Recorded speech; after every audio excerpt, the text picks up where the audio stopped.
apakah sebenarnya yang menyebabkan saraf terjepit ini? Halo sahabat semuanya, hari ini saya akan berbicara tentang saraf terjepit di tulang belakang. Kondisi ini bisa menyebabkan nyeri yang luar biasa dan mempengaruhi kualitas hidup seseorang secara signifikan. Tapi apakah sebenarnya yang menyebabkan saraf terjepit ini? Welcome to my channel, saya Dr. Tony Setiobudi, spesialis bedah tulang dan bedah tulang belakang di Mount Elizabeth Hospital, Singapura. Saraf terjepit di tulang belakang bisa terjadi karena beberapa alasan. Yang nomor satu, HNP atau herniated nucleus pulposus atau slip disc. Ini terjadi ketika jeli di bantalan tulang belakang keluar dan menekan saraf.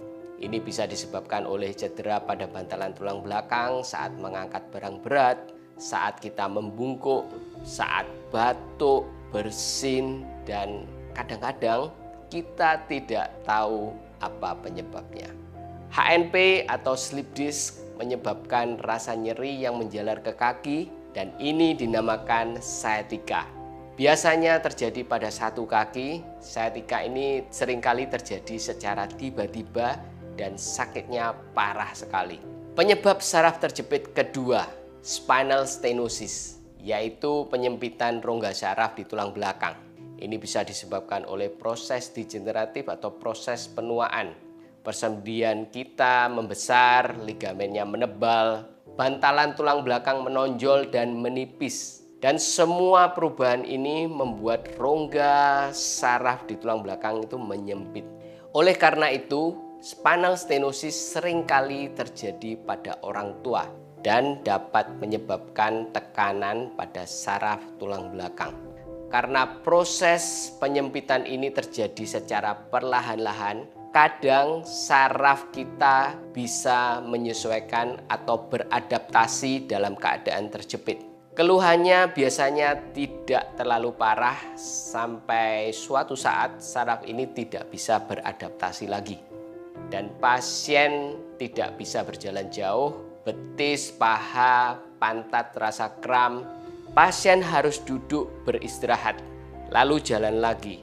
Ini dinamakan claudication. Kalau penderita spinal stenosis perlu jalan jauh, mereka akan jalan beberapa jarak, terus duduk karena nyeri. Setelah nyerinya hilang, mereka bisa jalan lagi, terus duduk lagi. Cycle ini dilakukan berulang-ulang sampai mencapai tujuan. Penyebab saraf terjepit ketiga, spondylolisthesis. Tulang belakangnya bergeser dibanding dengan tulang belakang di atas atau di bawahnya. Ini juga bisa terjadi dan menyebabkan saraf terjepit. Keluhannya mirip dengan spinal stenosis, gesernya tambah lama tambah parah dengan berjalannya waktu. Keluhannya juga bertambah parah. Jika memerlukan penanganan operasi harus dilakukan dengan pemasangan implan untuk menyetabilkan tulang belakang. Penyebab saraf terjepit keempat, tumor di tulang belakang. Masalah ini jarang terjadi tapi serius. Dan sebagian besar tumor di tulang belakang ini asalnya bukan dari tulang belakang itu sendiri, tapi dari penyebaran dari tempat lain. Misalnya dari paru-paru, usus besar, dari prostat, payudara, dan lain-lain.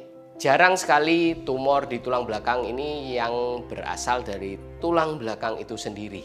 Kalau tumor ini menjepit saraf, ini bisa menyebabkan rasa nyeri, kesemutan, kebas, mati rasa, bahkan kelumpuhan.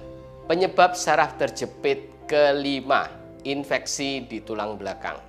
Terutama kalau ada nanah, ini bisa menjepit saraf dan bisa terjadi secara cepat dan menyebabkan kelumpuhan. Penderita diabetes, penyakit ginjal, atau mereka dengan masalah kekebalan tubuh atau kekebalan tubuh yang lemah lebih mudah terkena infeksi di tulang belakang. Tumor dan infeksi di tulang belakang yang menjepit saraf perlu ditangani dengan operasi.